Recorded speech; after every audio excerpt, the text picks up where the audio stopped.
Selamat pagi dan salam sejahtera bagi kita semua. Pagi. Kami dari kelompok 6 atau kelompok terakhir akan membahas tentang materi learning dari perkenalkan saya Maris sebagai moderator. Saya teman.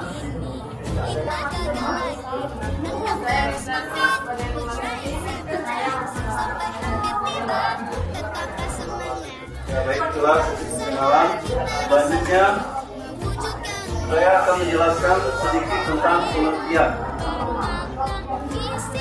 Learning playing atau dalam bahasa Indonesia dikenal sebagai bermain sambil belajar. Ini adalah metode pendidikan di mana proses pembelajaran dilakukan melalui aktivitas permainan atau kegiatan yang menyenangkan. Tujuannya adalah agar anak atau peserta didik bisa menyerap informasi dan keterampilan tanpa merasa tertekan atau merasa bosan. Yang pertama, poin-poin utama pemahaman. Konsep dasar menghubungkan kesenangan dengan materi pelajaran disusun dalam bentuk permainan, simulasi atau aktivitas interaktif. Anak sebagai subjek. Anak tidak hanya mendengarkan, tidak aktif gerak, tetapi aktif gerak, berpikir dan berinteraksi tanpa tekanan. Suasana belajar menjadi rileks sehingga otak lebih mudah menyerap informasi, lebih efektif, manfaat learning baik-baik. Meningkatkan motivasi.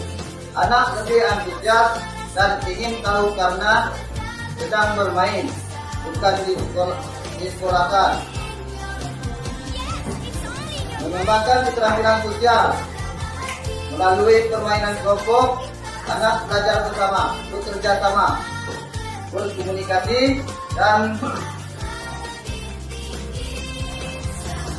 menghargai aturan. 2. Tahapan atau langkah-langkah metode learning playing.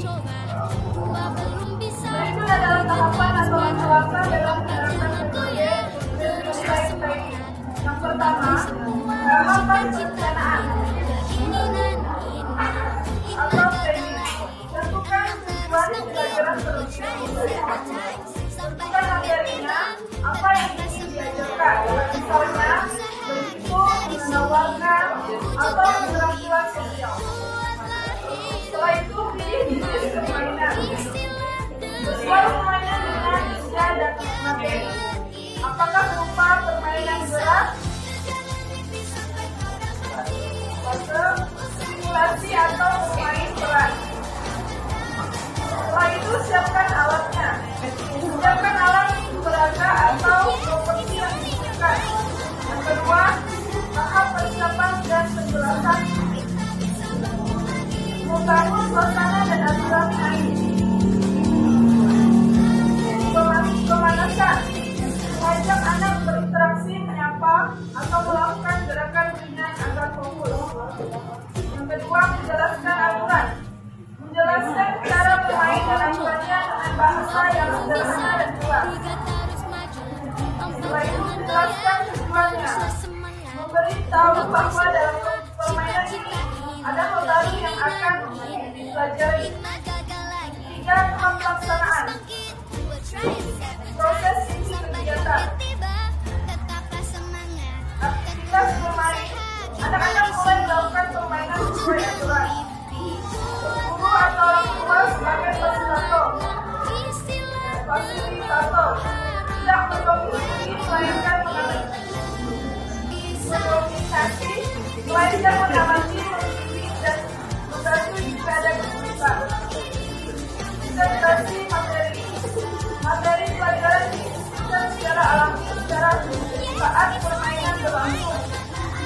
Yang keempat, tahap penguatan dan penarikan kesimpulan. Mengubah pengalaman bermain menjadi pengetahuan.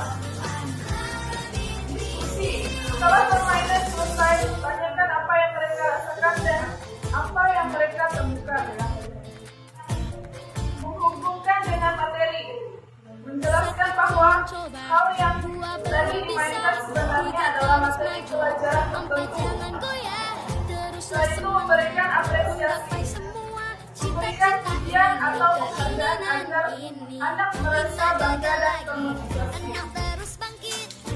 Yang kelima, tahap penutup.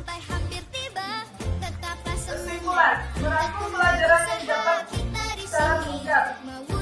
Setelah itu refleksi, mengevaluasi apakah tujuan pelajaran sudah tercapai atau belum. Ini ada yang ketiga, contoh RPP ringkasannya. Ada jalurnya yaitu rencana, aturan, bermain, diskusi, dan paham.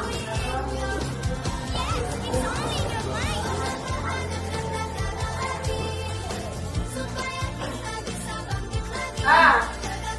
Tujuan pembelajaran. B. Kegiatan pembelajaran. Di situ D. Ada alat dan media. Itu adalah ringkasan dari pembuat RPP. Teman-teman bisa melihat contoh dan ringkasan itu yang kami buat. Yang keempat, berikut adalah kelebihan utama metode learning by playing. Meningkatkan minat dan motivasi. Anak menjadi lebih antusias dan bersemangat karena merasa sedang bermain, bukan belajar yang membosankan. Rasa ingin tahu, anak lebih terbuka untuk mencari tahu jawaban atau cara menenangkan permainan. Yang kedua, proses belajar lebih efektif. Informasi lebih mudah diingat dan dipahami karena melibatkan pengalaman langsung dan menyenangkan. Orang bekerja lebih optimal saat dalam kondisi rileks sehingga materi lebih cepat terserap. Yang ketiga, mengembangkan berbagai aspek pengembangan. Kognitif melatih logika, memecahkan masalah dan berpikir kreatif. Sosial emosional, belajar berbagi, bekerja sama, menghargai teman, mengikuti aturan serta menerima kemenangan atau kesalahan dengan sportif. Fisik atau motorik melatih gerakan tubuh dan kognitif, koordinasi mata dan tangan. Berikut adalah pertimbangan utama metode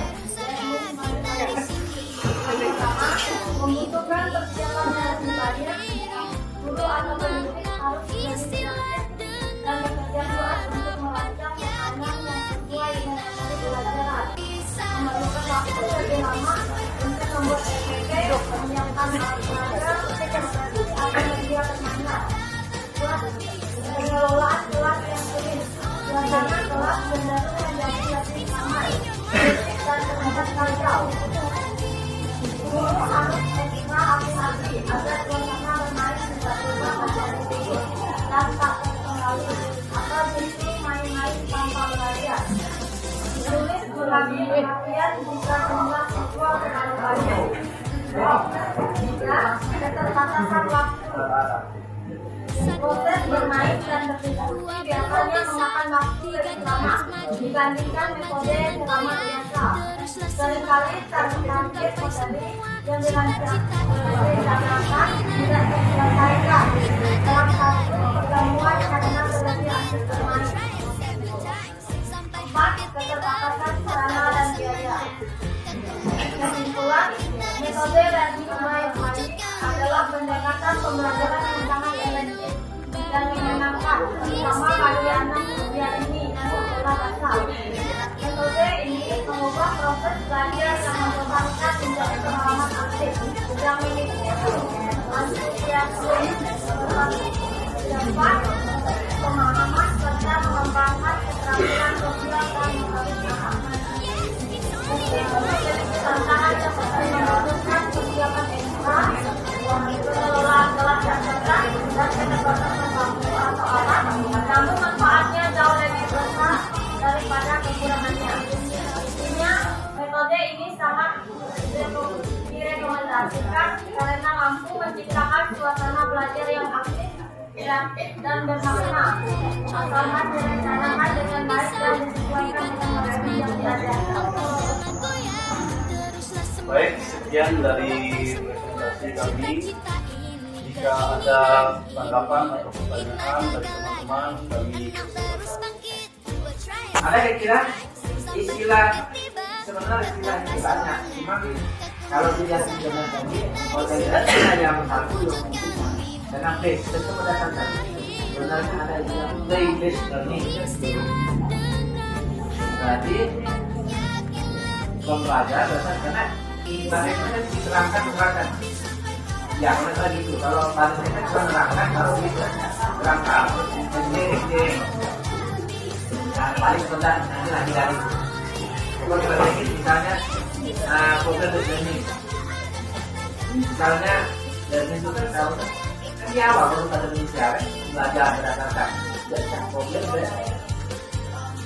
Jadi kalau dibalik itu kita learning playing, tapi playing learning.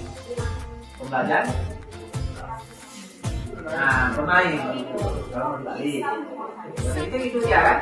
Nah, kalau dari balik, kalau kita kata bisnya, belajar kalau mau lebih masuk grammar kita masalah kan, problem, apa? Kalau play base. Pembelajaran berdasarkan bermain atau udah learning banyak. Nah, bagaimana kita tetap untuk bermain? Mengidentifikasi bermain. Kalau kita lakukan kita main contohnya anak-anak itu dikasih tugasnya bermain, tapi bisa menginginkan contohnya mereka itu bisa menghafal nama-nama presiden, mulai dari presiden pertama sampai yang teman-teman. Sekian dari presentasi dari kelompok kami akhiri. Jika kata kami yang salah, kami mohon maaf. Kami akhiri, selamat siang semuanya.